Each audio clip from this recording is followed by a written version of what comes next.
Write whether each question or equation is looking for the part, the percent, or the whole. Circle the portion of each statement that led you to the answer. In each percent equation, there are always three sections. Whether the equation is written in English words or mathematical terms, the meaning of each section is always the same: part, percent, and whole. It's our job as good mathematicians to be fluent in both languages. A. 4 is what percent of 6? A is looking for the percent, and what lets us know we're looking for percent is this right here. It says what percent. 4 is considered the part, and 6 is considered the whole. B. 65 equals 30 over 100 times x. This is written in the form of part equals percent times whole. This x lets us know we are looking for the whole. The 65 is the part, the 30 over 100 is the percent. C. What is 79% of 126? This what lets us know we're looking for the part. This 79 represents the percent and 126 represents the whole. This is in the part, percent, and whole format. D. 11 equals m times 50. Again, this is in the part equals percent times whole format.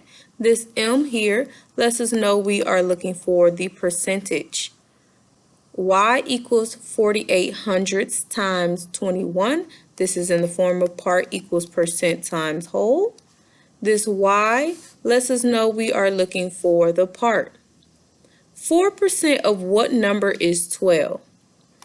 This what number lets us know we are looking for the whole. The 4% represents the percentage and the 12 represents the part. Is the question 190 is 10% of what number? Looking for the part, the percent, or the whole? Make sure you complete this on the Pear Deck slides. Solve each percent problem. We are going to first write our percent equation, which is part equals percent times whole. Make sure you always identify each portion of your equation. In this case, we need to figure out what we're trying to find. This lets us know we're looking for the percentage. So the percentage is unknown, and I'll use a variable to represent the percentage or the unknown. 11 is our part, and 50 is our whole. Now we can go ahead and substitute that information into our equation. It will look like 11 equals x times 50. Now we need to go ahead and isolate the variable, and we see the variable and 50 are connected through multiplication, and the inverse of multiplication is division. So I need to go ahead and divide 50 on both sides of the equal sign. Now I can simplify. On the right side, I'm left with x. Now I can do mental math, and I'll walk you through how I did my mental math. I know that this will be 22 hundredths.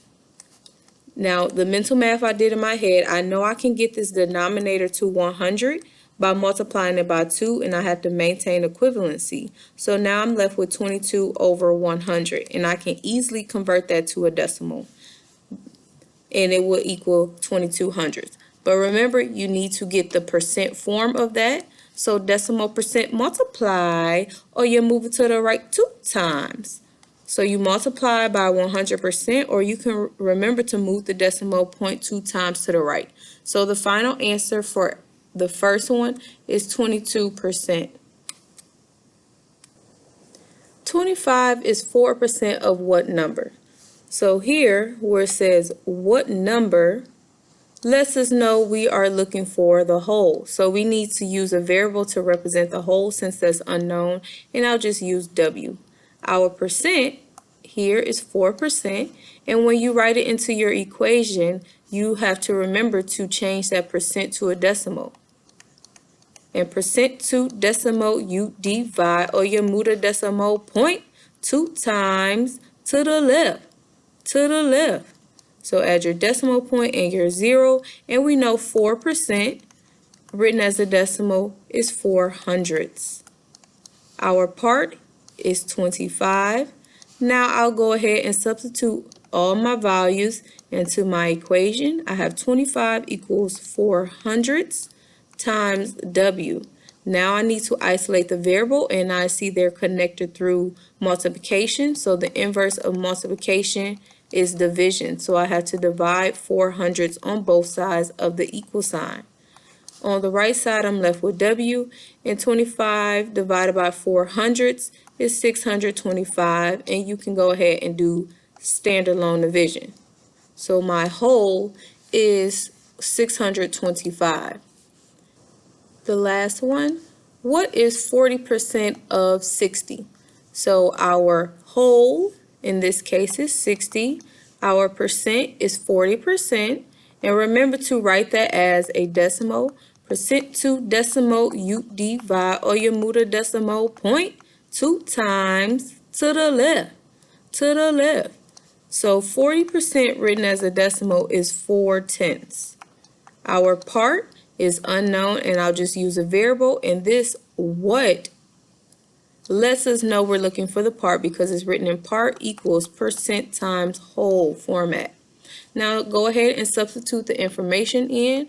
Part equals 4/10 times 60, and the variable is already isolated, so you just have to multiply 4/10 and 60, which is 24. So our final answer is 24. Which of the following is or are true? 1. 7 is 50% of 14. 2. 28 is 14% of 200. 3. 6 is 40% of 14. 4. 40% of 35 is 14. I'm not sure what to do. It seems a little, I don't know, long? Yeah, that looks good. A hairdresser is paid $7.50 per hour. After a year, he is to receive an 8% raise. Is the information in the letter correct? Explain. We have to use our percent equation to figure out this question, and our percent equation is part equals percent times whole. I'm going to identify each portion of the equation. Our whole is $7.50 because that is the original wage. Our percent is 8%. And remember to write your percent as a decimal when you substitute it into your equation. Percent to decimal, you divide or you move the decimal point 2 times to the left, to the left. So 8% written as a decimal is 8 hundredths. So we're going to use 8 hundredths as our decimal form of the percent. Our part, it is actually unknown. We are not going to use 55 hundredths for our part because this is what we're trying to figure out if it's correct or not. So this is not the part. Our part is unknown. So now I'm going to substitute all of that information into my equation. I see my variable is already isolated, so all I have to do is go ahead and multiply. Now remember, when you multiply decimals, you do not have to line up the decimal points. You just have to line up the digits. So this is how it could look, and then you just multiply, and when you multiply, you get 6/10. So this is the final answer, 6/10. And what this represents the increase. So he had a 8% raise, and this represents how much money it will increase. So it should increase 60 cents, not 55 cents per hour.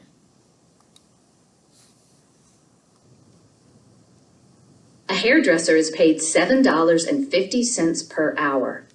After a year, he is to receive an 8% raise. Use the percent equation.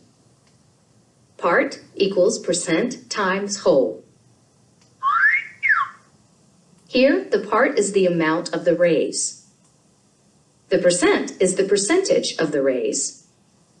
And the whole is the original wage. Substitute. The percentage of the raise is 8%. The original wage is $7.50. Solve. Convert 8% into a fraction. 8% is equal to 8 hundredths. Then multiply. Convert the fraction into a decimal.